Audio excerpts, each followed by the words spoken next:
And welcome to RebTalk. We're here again. Looking forward to being with you. Another week of RebTalk, as we've talked about over the last several weeks.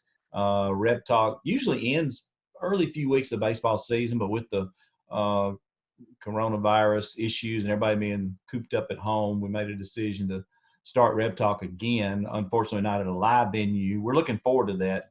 I'm gonna make Keith buy my steak when we go back to Bouray or where we end up going someday. I'd But be happy to do that. I We can know, go, I will do that. I know Absolutely. it. Or we'll flip for it. It won't matter. We'll be so happy that we're out and about. That's for sure. But we do have our athletic director, Keith Carter, with us again from his home here in Oxford, Mississippi, for another edition of Rep Talk. Keith's been really gracious and agreed to kind of do the opening segment each week to sort of give us an update of what's going on with the athletic department and how things are going in the Carter house primarily. But we look forward to visiting with him here again. And Keith, I guess one of the places we can start is just communications in general with your department and how things are going. I know there's a hint of reopening somewhere soon too, just kind of where we stand this week. Yeah, still pretty much the status quo of working on Zoom and doing those type of things. I have been in the office a couple of times just to kind of go in and out, which has kind of been refreshing actually to go up there and just see the inside of the office. But, we're starting to look at some scenarios for, bringing some people back and certainly, going to work with campus and make sure that everyone's on the same page there. Again, Shannon Singletary is kind of our liaison to campus, working with Noel Wilkin and others. To try to come up with a great plan to bring people back. And that's probably going to be in a phased approach, probably bring people back in waves, whether that be students or staff or those type of things. But I think that with Mississippi opening up some things and other states like Tennessee and Georgia and Texas starting to do that, you've got a plan for that. Now we'll wait until we can medically do that and things are safe, and certainly we want to be responsible as we do that. But our job now with kind of time on our hands is to plan for all scenarios, and we're certainly going to do that. Within the department itself, Keith, I know there's probably been some discussion. Would you do like certain department areas and let others kind of hang loose for a little while longer? Or would you flip a switch and say, okay, Ole Miss Athletics is back in business? Yeah, I think we would take it in waves. I still think there's a lot of people, and even myself. I mean, I don't necessarily have to go in the office every day. We can kind of do what we're doing from home in a lot of ways. But I do think bringing some people back and starting to kind of feel some of that normalcy again is a good thing. So we would probably try to start with certain members of our staff, and some of our staff has been going in every day anyway. A lot of our field crew and people that have to deal with things on a daily basis, they've been going in. So we'd probably phase it in, and certainly, trying to figure out what makes the most sense with bringing, student athletes back, hopefully sometime in the summer and start getting them prepared for the fall. Keith, there's been some major donations lately. I follow the foundation on Twitter and all. I know you got to be really happy that a lot of Ole Miss people are still stepping up for you. Well, I had no doubt that they would. I mean, I've been in fundraising and development for basically my whole career at Ole Miss, and we just got such good people that are passionate about Ole Miss, people that understand that now we probably need their donations more than ever.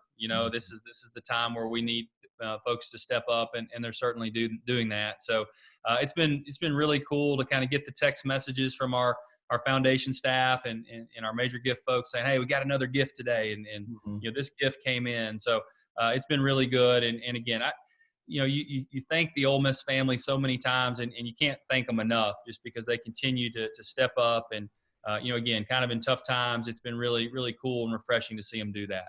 From a financial standpoint, just overall, the athletic department, of course, we lost all our spring sports, and revenue involved in that to some degree. But a lot of companies across the country, not only in the sports world, but just in general, have lost a ton of revenue, a 2-month, 3-month situation. How do we stand in general as an athletic department? Well, we're in good shape. I mean, I think we've done a good job, kind of navigating some tough, kind of financial waters over the past 4 or 5 years. And, certainly had to dip into our reserve account, when we didn't get that SEC revenue from the bowls and the postseason. But we had enough left that we're doing well. And I feel like through June 30th, through the end of our fiscal year, we're in really good shape.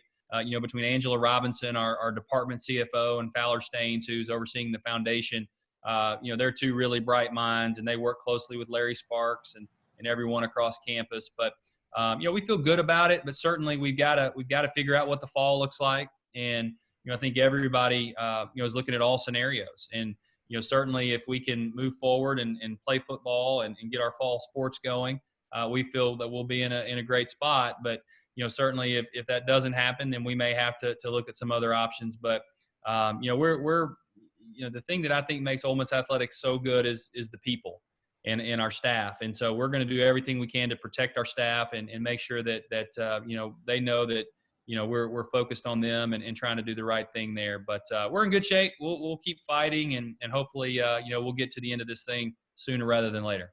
You mentioned Larry Sparks, and what a great guy. I mean, he took the interim position as chancellor with no intentions of becoming the chancellor. Now he's back into his financial position where you guys have worked with him for several years. We've been friends for a long time. I've been canoeing with Larry Sparks. He's better at financial stuff, by the way. But it was kind of weird how it worked out. You sort of needed him to be the interim chancellor from an athletic department standpoint, and now you kind of need him back in his financial shoes, I guess. Yeah, Larry's great, and obviously I'll always owe Larry a thank you for allowing me to become the interim AD. He was the one that made that decision and gave me the opportunity to have that 6 months and learn on the job. And then, of course, Chancellor Boyce was, named me the permanent. But, Larry is just such a good guy. He's such great institutional knowledge of Ole Miss. He loves this place. I think Larry's one of the smartest financial minds I've ever been around. He understands really all aspects of the university. He's a fan of athletics, which is good. And I think a lot of our leaders across campus are fans of athletics. So we have a great relationship. Worked with Larry very closely on a lot of our capital projects and financing with internal debt and different things. So really enjoy working with him. Very grateful for what he did and stepped up in a time of need for Ole Miss, and now back in his role as CFO of the university and doing a great job. Okay, we're one of the 14 spokes of the SEC wheel, and I know that all the ADs are interacting with the conference office. Give us an update this week as far as those conversations go. Yeah, a lot of interesting things to discuss right now. Obviously, name, image, and likeness is a topic that's out there. The one-time transfer is out there. A lot of different things there. But really, the last week to 10 days has been just discussion on how do we get back to normal. How do we get back to campus? Is it bringing student athletes back in the summer so they can be prepared for the fall?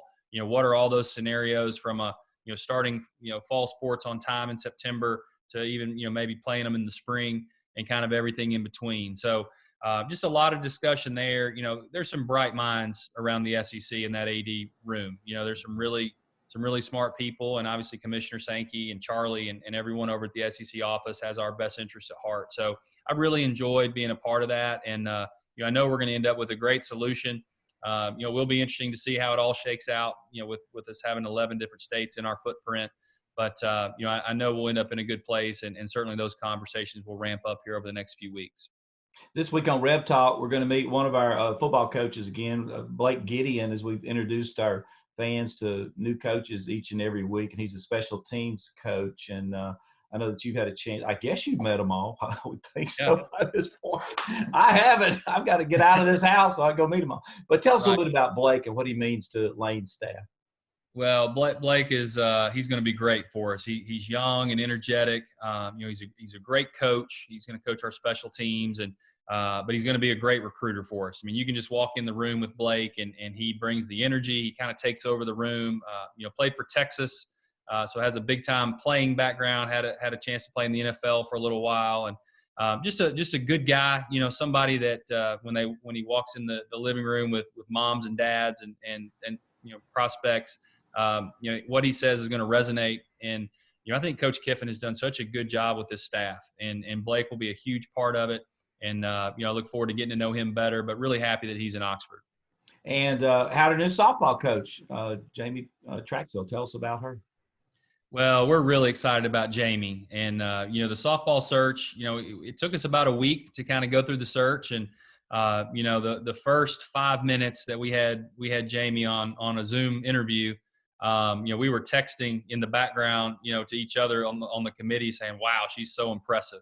And, we immediately, targeted her as somebody we wanted to take to the next level of interviews. And, we were able to interview her again, and, she kind of blew our socks away again.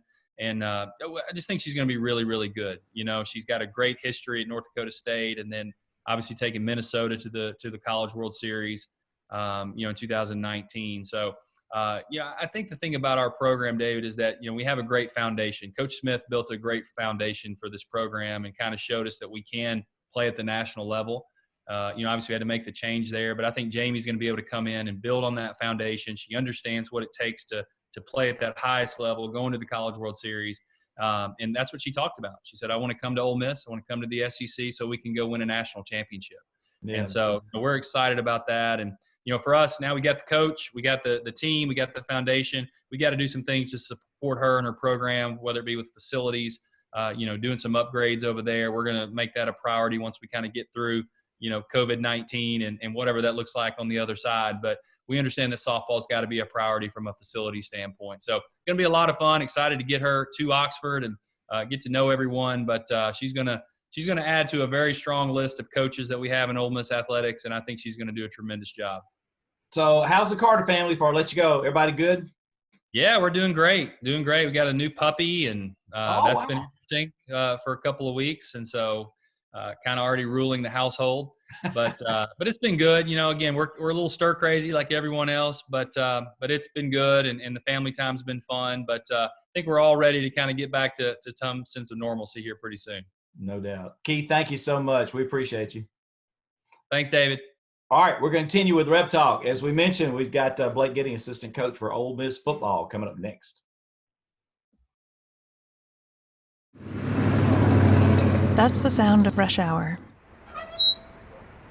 Hello, recess. Mom! Work from home is a lot of work. Mommy! Even though we're a little further apart right now, we're still in this together. Regions is donating this ad to local food banks to shine a light on them as they feed our neighbors in need. Learn how you can help or get help at regions.com/foodbank. Regions Bank, member FDIC. Question. Would you rather refuel while earning Exxon and Mobil Rewards Plus points on every gallon? Or would you rather refuel while sitting through my sales pitch for an exciting new timeshare opportunity? Interesting. You'd prefer the points. Well, that's proof. People prefer earning and redeeming with Exxon and Mobil Rewards Plus over owning a condo that's actually my shed. Earn points in-store and at the pump with Exxon and Mobil Rewards Plus. Sign up today. Terms and conditions may apply. Available at participating Exxon and Mobil locations. Right now is the best time to upgrade your appliances and lower your energy bill with Smart Choice rebates from Atmos Energy. As an Atmos Energy customer in Mississippi, you'll save up to $450 when you buy select high-efficiency natural gas appliances. So use less energy and help keep our planet green. Call 877-616-6267 or visit atmosenergy.com/smartchoicems for details. Atmos Energy, your natural gas company. We need the fans, alumni, foreign players all united and everybody on the same page, which is to win championships. We didn't come here to be good.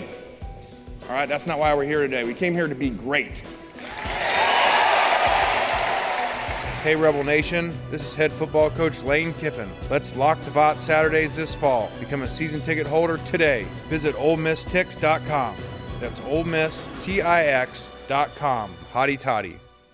Our farmers work their operations from daylight to dark, and sometimes later. They deserve a lender that does the same. I'm Matthew Raff with the Mississippi Land Bank. If you make your living on the farm, this is your place. Since 1916, Mississippi Land Bank has worked alongside farmers and farm communities in North Mississippi. Come by and visit one of our 6 local branches. Mississippi Land Bank, this is your place. Visit us at mslandbank.com.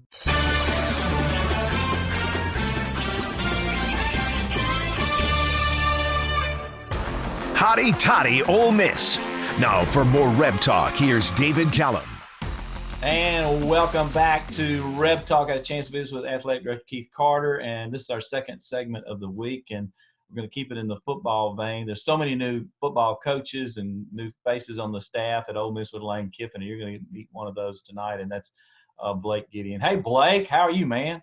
I'm good, brother. What's going on? Oh, hanging in there, quarantined or whatever. It's like, well, it's not that bad. I mean, not quarantined, but isolated, to say the least. I know my wife was wishing I was out. I've never been home this much in the spring as a sportscaster, so I know she begged me to get on, no doubt. But that's hey, right. great to visit with you.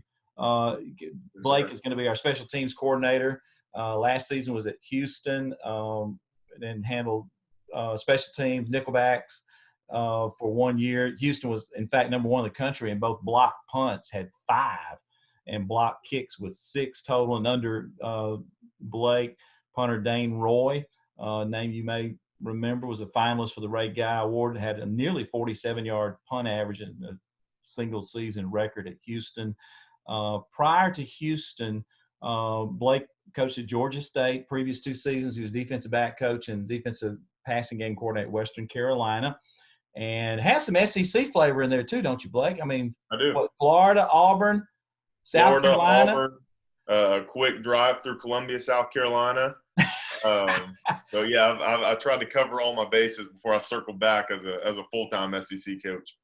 His playing career at Texas, many of you I'm sure remember or read about Blake, but 4-year starter, started all 52 games that he had a chance. So you were like, the Iron Man of Texas football. I think there's only one other player in history, if I read correctly, that's been able to do that. But he played under Coach Mack Brown and defense coordinators Will Muschamp and Manny Diaz, some great names. And I guess we can kind of start there, Blake. You've got to be really happy for Coach Mack, man, to get back in football world, head coach at North Carolina, doing such a great job.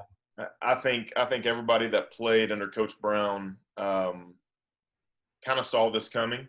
That he's always going to have that fire, and he's got a special touch to a program, and he's such a relationship guy. I think the best thing that Coach Brown did outside of the X's and O's is that he built long-lasting, great relationships with us, and that's the part of the job to where he's never going to stray away from. That's very important to him, and so you see how well they're doing so fast, and how well they're doing in recruiting. That's all relationship based, and he's got an infectious attitude and infectious way about him that it's hard to ignore. I loved him in the broadcast world too. He was really good, and it was almost like your grandfather talking to you. I'm sure you had a bigger relationship than obviously the rest of us do. But when he got back into coaching, it's kind of bittersweet for those of us that didn't really know him from a coaching standpoint. Excited for him, but I thought he did a great job in that area too. Right. Great communicator. I think what made him good at that job is that he can accurately communicate what he's seeing and what he's thinking, and portray that to an audience, whatever the audience may be, whether it's in a team meeting room, a special teams meeting, or an audience of a couple of million people on ESPN. He's just got that. He's got that gift of gab, and he's a special personality for sure. We're visiting Blake Gideon, our new special teams coach, and the Ole Miss staff. And you grew up. We were talking before we came on. You grew up in a small town, Leander, in Texas. Your wife grew up in a small town in Tennessee. Just small town folks. And then you got on that gigantic stage at UT. I mean, gracious, and had a lot of success. Were an outstanding player there. But I want to ask you, at what point in your football career did you say, because I've heard you've been called like a coach on the field when you were a player, but when did you make the decision that, I want to stay in this and I want to be a coach someday? Well, the people that say that, I think that's just a nice way of saying I wasn't near as fast as I should have been. I wasn't near as athletic as I should have been. I have always enjoyed the mental part of the game. I can see how whenever coaches first get into the business, you talk about how addicting it is, the strategy part of things. And I enjoy learning new ways to do things. And what helped me along really was my dad was a longtime high school coach in the state of Texas. And so growing up in a household of teachers, my mom was a high school math teacher, and that's really what it is. It's profession of teaching. And that's really what I fell in love with, is having the opportunity to stand in front of some guys and grow them to a final product, and going through all the ups and downs of that, and getting those guys to trust you. playing Division I on a high level, and not all coaches have done that. They've come to the game in a different fashion. But I would think from relating that to current players, that's got to be an advantage for you too. Yeah, I think when I'm talking to guys, not just the players on our team, about things we're asking them to do, I'm coming at it from experience, right? I have the luxury of telling guys, hey, I'm never going to ask you to do something I haven't done myself. And I know there's some jobs in the game of football that aren't near as fun out on the field. That you may be kind of seen as a little bit of a sacrificial lamb going to take out this block or make this block, and for one of your teammates to experience the headline play. But I think it validates you a little bit more. Those guys are hearing it from somebody that experienced the same pain and the same not fun part of summer conditioning and the winter runs whenever it's really cold in the morning still. I think that's what it does for you, is it validates whenever you're asking them to do those hard, not so fun things. Tell me about your relationship with Lane Kiffin. How did you guys get hooked up and the decision to come to Ole Miss?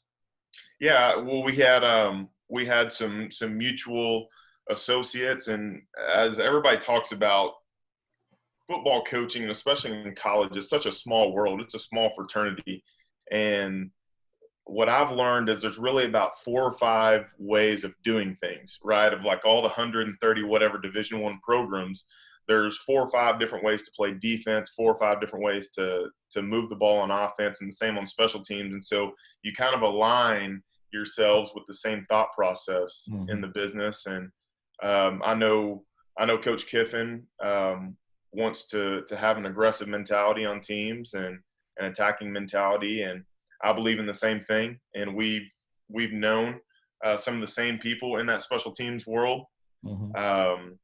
And I guess I've been lucky enough to have good players not screwed up too bad that he brought me along. But to get to a place like this that really not too long ago was at the pinnacle and winning the Sugar Bowl. And, people forget that wasn't that long ago.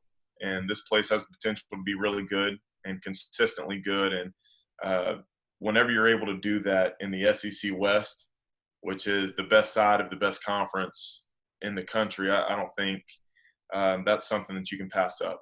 So, when you played at Texas, I'm sure you had tons of games that there was 1 or 2 plays that made the difference. And in the SEC, you can almost go to each weekend and pick 1 or 2 or 3 plays. If they flip, the other team might even win. And that's what makes, I think, special teams so vital. We get all hung up on offense, defense, and then and their special teams. But special teams are critical. And so I really appreciate the importance of what you're doing for sure. Absolutely. Yeah, I think that's part of the initial presentation. Whenever I first stand in front of the guys to start that year, back in January or February, whenever it was, and I'm talking to them, I'm giving them the selling point on special teams and why we need to exert our best efforts on special teams and have our best players on special teams, is the simple fact that you're exchanging the most field position on a consistent basis on any given special teams play. You're not giving up 40 yards every single play on defense. You're not gaining 40 yards on every single play on offense. But on special teams, the field is literally flipping. So if you go back and you're truly breaking down those games and how the game was won or how the game was lost, you can usually trace that back to starting field position. Beside turnovers, starting field position, how short of a field our offense has to drive, or how much of a field our defense gets to defend. That plays into not only players' production, but how our coordinators are calling the game. If they know that, we've got that ace in the hole, that we could flip the field at any second on special teams. And it's not just that segue play to get us from offense to defense or vice versa. It's a chance to change the game. And that's really the mindset that we want to bring to Oxford, is that every time we jog out one of our kicking game units, it's a chance to change the game. And that's the mindset that we started working on back in January, and that's how we practice. And that's what we want to be known for. You mentioned putting your best players on special teams. Kind of what is the staff's philosophy on how far do you take that? Sure. I know there's certain players that are super talented, and you may want to put them on special teams, you may not, but you want a good balance, I would think. But what's the Yeah, philosophy there? that's a constant conversation between Coach Kiffin and myself. It's a long season, and the nature of the game is that it's a physical sport, and the toll is taken on your guys. And so you need to be mindful of how many reps, not just in the game, but in practice, you're allowing your guys to go through. That's one of those things that I draw back on my playing experience, and I never want to forget that. How did a young Blake Gideon feel on a Thursday practice going into a big game that Saturday? How did my legs feel whenever coach was asking me to do this and this? And I'm looking ahead thinking I'm going to have to play all this defense and at the same time cover all these kicks. That's something I want to be mindful of and be sensitive to with our individual players. And at the same time, I've told our guys several times, I'm not going to ask anybody to be on special teams. But the way we go about things, the way we practice, the way it's set up for players to make plays and win on mismatches, you're going to want to be on special teams. Yeah. You want some players to embrace it even if it's their main thing, right? That's right.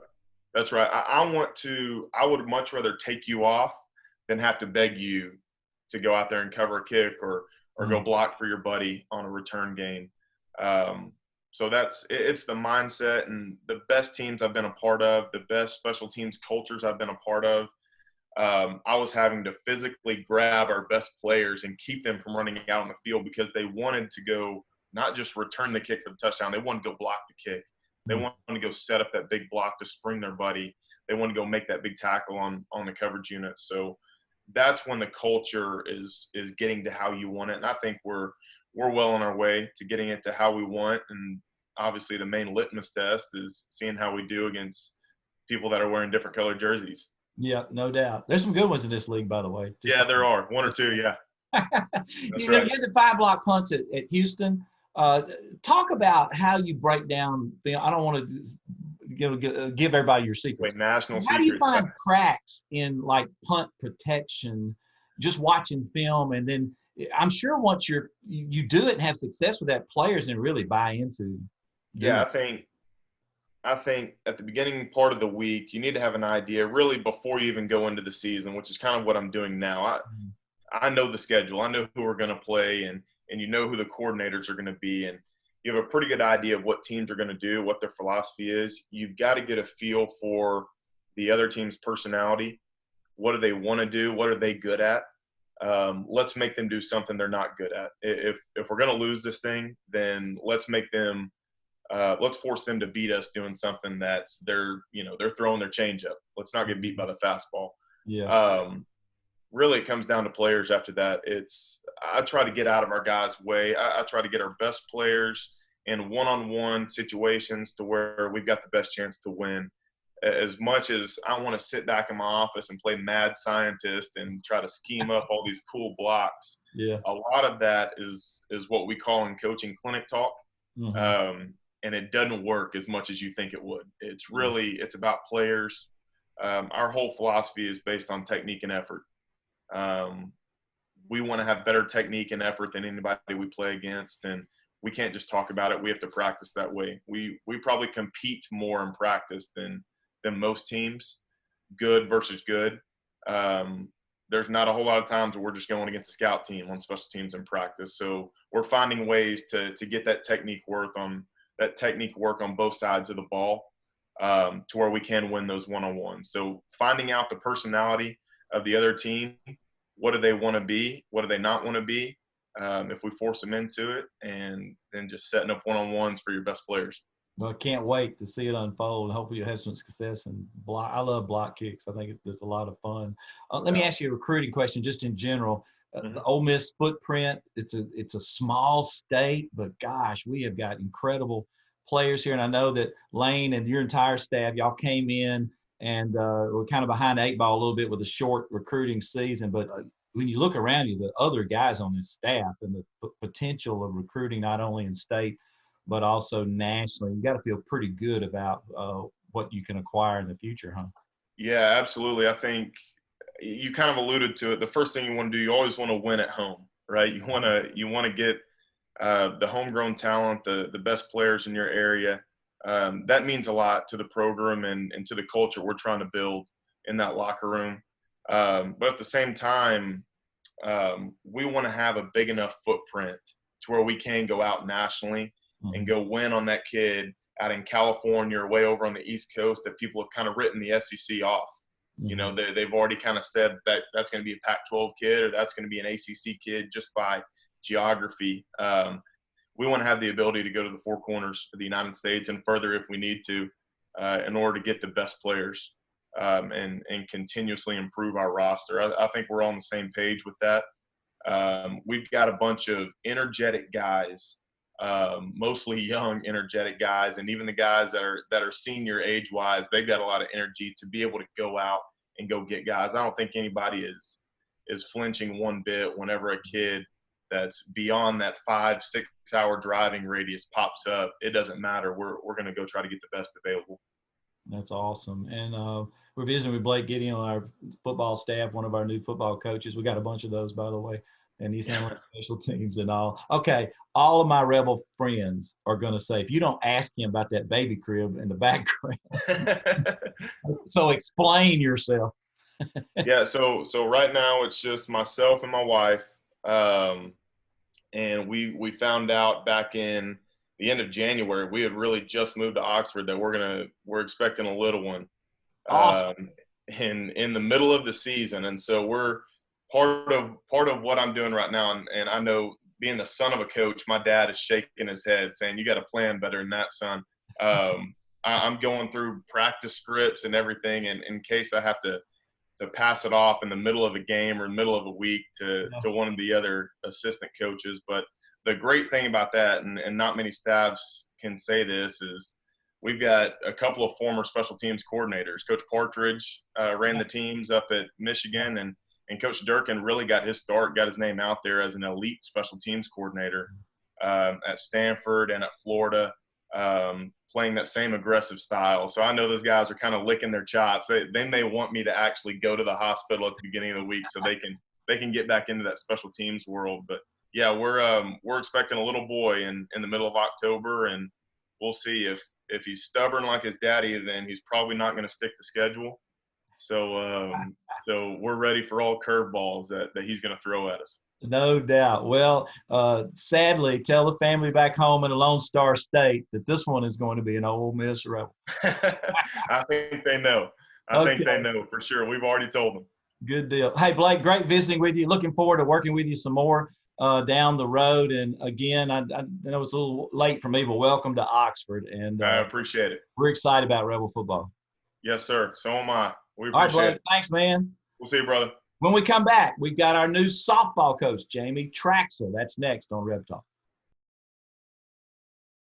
Hi, this is Gant Boone with Oxford University Bank. You've heard about our Kasasa Cash checking account paying 2.5% interest on balances up to $50,000. That interest could, depending on your balance, pay for an unlimited cell phone plan for you and one other, or pay for 2 gas fill-ups per month for an average-sized gas tank, or maybe a nice meal on the square is what you desire. Regardless, this is real money we will give you for doing 3 things you are probably already doing. So stop in today or visit us online at liveoxfordbankoxford.com. Oxford University Bank, member FDIC. Percentage quoted as annual percentage yield. Hey Rebel Nation, this is head football coach Lane Kiffin. Let's lock the Vot Saturdays this fall. Become a season ticket holder today. Visit OleMissTix.com. That's OleMissTix.com. Hotty toddy. For over 50 years, Mississippi Asthma and Allergies board-certified team of allergists have treated patients in Mississippi by identifying triggers that cause patients trouble and creating personalized treatment plans. Now with offices in Jackson, Ridgeland, Meridian, d'Iberville, and Oxford, it's like we're right next door when you need us. Treating adults, infants, teens, and Ole Miss students. Find the Mississippi Asthma and Allergy Clinic near you at msaac.com. Mississippi Asthma and Allergy, helping Mississippi live life to the fullest. That's the sound of rush hour. Hello, recess. Mom! Work from home is a lot of work. Mommy! Even though we're a little further apart right now, we're still in this together. Regions is donating this ad to local food banks. To to shine a light on them as they feed our neighbors in need. Learn how you can help or get help at regions.com/foodbank. Regions Bank, member FDIC. Hey Rebel Nation, this is head football coach Lane Kiffin. Let's lock the Vot Saturdays this fall. Become a season ticket holder today. Visit OleMissTix.com. That's OleMissTix.com. Hotty toddy.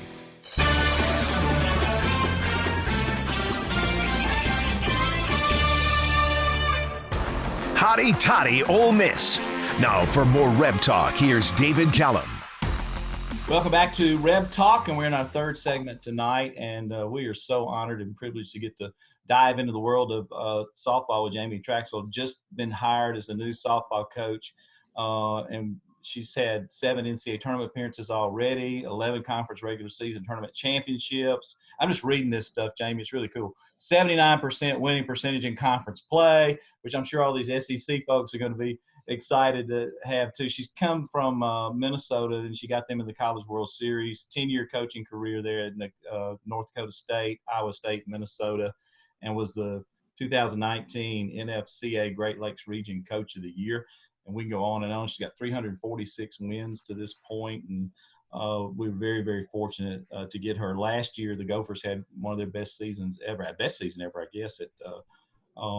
Made it to 41-12 on the year and got to the College World Series. Knocked off a couple of SEC teams on the way, by the way. But Jamie, first of all, congratulations. I know that decisions are tough. You were a successful coach where you were, and to make the decision to what is home for you to leave and come to Oxford, Mississippi and be part of the SEC and Ole Miss, I'm sure you had to do some contemplating, but we're so excited you decided to come. Yeah, thank you. I'm grateful for the opportunity. I've thanked Keith Carter and the search committee at Ole Miss for the opportunity. And, it didn't take long to just get the feel of them as people with their vision. So the professionalism coupled with kind of the family atmosphere, but the expectations. And I think the opportunity and the capabilities that you can be really successful here at Ole Miss, and certainly in softball, and what their vision is and what they want to accomplish for the sport of softball at Ole Miss. And so all those aligned. One thing I've learned in life is you can't control timing, and sometimes you're going to have to make some gut-wrenching, heartbreaking decisions. And I attribute that to just being grateful for the opportunities that I've had in my life. I've been very fortunate to be a lot of great places with a lot of tremendous people. I've learned, I've grown from the people I've been able to coach with, the administrations I've been able to learn under. And I'm grateful for all those, and that path has led me now here to Ole Miss and the Rebels. You were a player too. When in your life did you decide, as young kids we get into, okay, I like this sport and I like that sport and I'm going to play 2 or 3. And then, my area, you played them all and, hoped you were good at one of them. But at what point did you decide that, this is for me, softball? I'm a little older too. So I grew up as a multi-sport athlete, and I knew I wanted to coach. So I was the little girl and remember the Titans way back when, and my dad was a hockey coach. And so big athletic family. And that's just kind of what we did. And how I learned how defense was, I would watch our tape Sports Center and watch things in slow motion. And that's kind of a breakdown of stuff like that. And then it just happened to be softball that I figured I'd play in college and then go into the coaching profession. And so it was that or basketball. I'm not sure. I love the strategy and kind of the tactical stuff. So I think I'd love being a basketball coach too, but it was kind of the mental side and the breakdown, the mechanical piece of the softball side of it that I think I gravitated a little bit more towards. We've had some recent success. The fan base has grown a little bit here. It's a fun game. It's a quick game. There's a lot of exciting action involved in it. And I'm hoping, I told you before we came on the air that my wife and I love to go to the games when the schedule permits. And I'm hoping that the fan base will grow dramatically for you. And what is your message basically to Rebel Nation about softball? Well, I know one thing, everybody loves a winner. So generally when you're successful, people will come and they're going to support you. And the more excitement and the more buzz and talk, because of the success that you're having, that will generate some general excitement too amongst other people that may not have otherwise come to a game. And but I want people to know when they come, they're going to see a well-disciplined team, kids that are passionate about what they're doing, will play the game the right way. It'll be all about team. We'll celebrate the small things. We'll have a lot of passion and we'll challenge our execution at the highest level to be a team that can be very good. And ultimately, I want to be able to be at a program, lead this program to a place where we are competing and challenging for championships each and every year, hosting a regional tournament, potentially supers. That's hard to do, to be a top 8 seed. And I want to get back to the College World Series. And that's my goal right now, is that come in here and evaluate where we are and the pieces that we do have and what we need, along with some of the kids that have been part of the build here at Ole Miss, and continue moving unite this program for what these kids have kind of been through the last year with the coaching change, and continue moving it forward in the right direction, but get excited about what's in front of us and what's ahead. Absolutely. Sounds great. You're coming off a very successful season. Speaking of winning, oh my gosh, what a wonderful ride, Southern Gophers had last year. That was phenomenal. I know you'll always reflect on this particular season in the future, regardless of where you end up. Yeah, no doubt. It was special. I mean, I think every coach will know, and every player, like, there's something special about firsts, and we were accomplished about 9 or 10 firsts in program history at Minnesota. And I think just, they had gone through a transition a year before that, and I came into the picture. So I understand that the challenges that come from it. And so year 2, we kind of got our feet back underneath us a little bit more. And although we had 40 wins in a Big Ten championship in 2018, but, for us to get the 7 seed and post regionals, and then Georgia came up to Minnesota, so an SEC team, and we're able to beat them in extra innings. And once our team beat Georgia in extra innings, I was like, we could really do this, because they started to believe that they were capable, and we really were. And then we got through regionals, and LSU came up, and we went undefeated in postseason to get to the World Series. And I just know how special that feels. And it's fun to be part of first and share in that with the right people. If you get the right people in the right place at the right time, you can do special things together, and it feels that way. Let's ask you about your staff. It may be too early. Will you be bringing people from there? Are you still evaluating, or what are you going to do with your staff?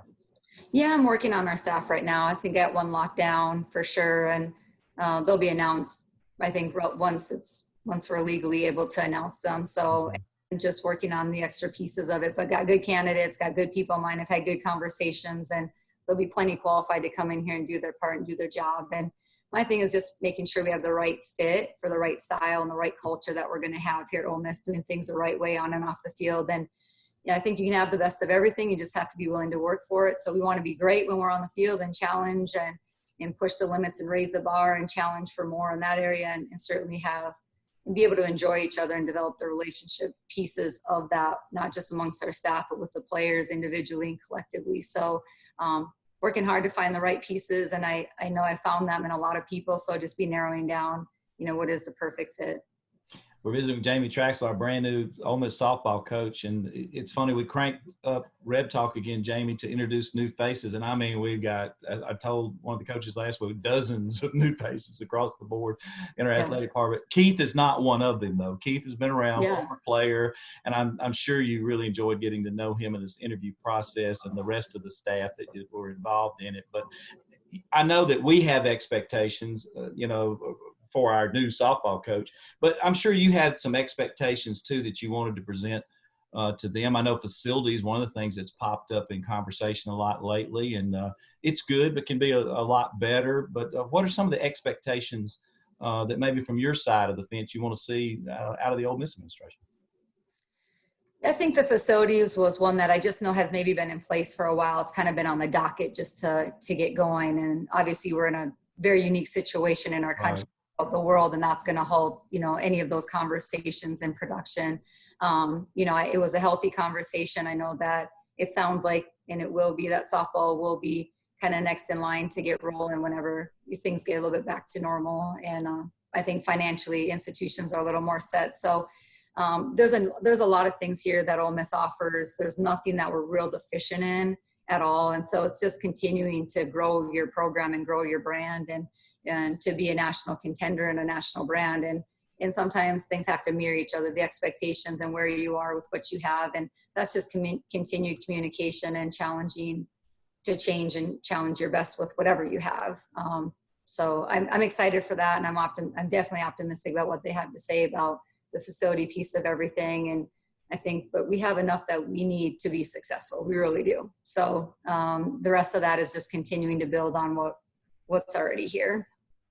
You mentioned the current pieces on the roster, and I know that the players these days in all our sports have a chance to transfer, get in the portal, come back, or you can go find somebody out of the portal. So I know recruiting philosophy has changed for all of you guys that are in D1 coaching and all, but trying to meet these players in our current situation. I guess you're doing a lot of Zooming, or will be Zooming, I guess, and all, but what's your general thoughts about the roster and trying to build a relationship with the returning players especially?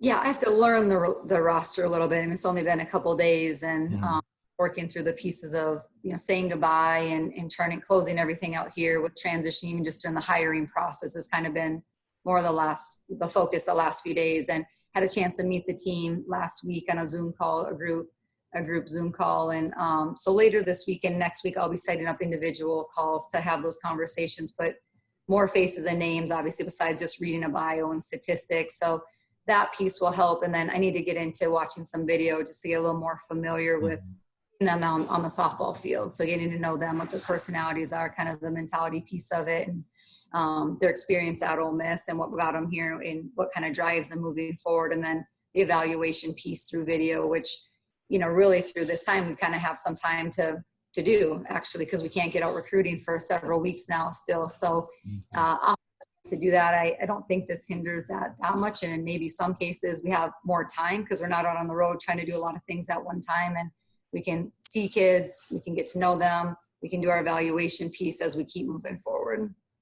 I know at Minnesota you pulled from several areas in the recruiting world. Just kind of a thought about your philosophy in recruiting. I know the state of Mississippi just not too many years ago was still doing slow pitch stuff, and we've kind of caught up now in Mississippi, and so the programs have improved in the high schools dramatically over the last few years. But just your thoughts about recruiting. Well, you want to win your local recruiting. You want to challenge to get the best in-state, local, whatever your parameter is, recruits to dream of coming to play for your program and be at that institution and wanting to come and play for the coaches that are there, especially if they have high aspirations. And then you want to try to continue to challenge and compete with your conference. And this is a great conference, obviously. There's a ton of talent in the Southeast. I'm less familiar with this area, but some of our staff will be. So, and then collectively from West Coast to now we have a lot of Midwest ties.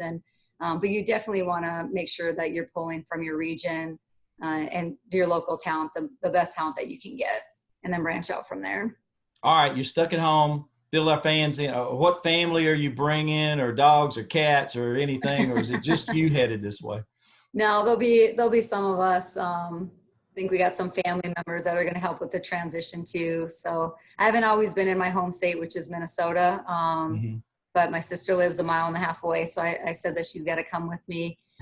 Probably a couple of animals. I'm an animal fanatic, so we don't have a lot of time, but there'll be a dog in there for sure. Maybe another addition, just because sometimes it's fun to add something new when you're already doing something new when you come home. So I'm just looking forward to being around really good people. And I've been fortunate everywhere I've been to have that. And so have a lot of support from family and friends, and we'll make sure we get some Midwest people down there to come visit us for sure. No doubt. Hey, tell them that during the snow season, this is a cool place to be. Oh yeah. Okay.